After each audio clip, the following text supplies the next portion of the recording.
नमस्ते, माझ्या यूट्यूब चॅनलमध्ये तुमचे स्वागत आहे. आता प्रथम तेल गरम करून घेते. तर इकडे बारीक चिरलेला कांदा आणि टॅमॅटो आहे. तेल छान गरम झाले की त्यामध्ये जिरे, बारीक चिरलेला कांदा, मीठ आणि कढीपत्ता. मीठ अगोदर मी ॲड केले कारण की कांदा पटकन लालसर होण्यासाठी. कांदा बघा लालसर झालेला आहे. कांदा छान असा लालसर झाला की त्यामध्ये टमाटर ॲड करणार आहे. हे पण जाडसर असं टमाटर मी कट केलेलं आहे. छान असे मिक्स करून घेऊया. आता त्यामध्ये लाल तिखट,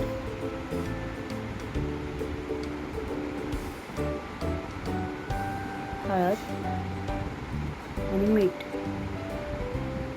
छान असे मिक्स करून घेऊया. परत तर थोडा वेळ मी झाकण ठेवते 5-10 मिनिटांनी. झाकण परत काढते 5-10 मिनिटांनी. बघा चटणी अशी पटकन एका वाफेतच शिजते. छान असे स्मॅश करून घेते. स्मॅश केल्याने छान अशी चव पण भारी लागते चटणीला. मस्त मस्त होते चटणी टमाट्याची. छान अशी स्मॅश करून घेते.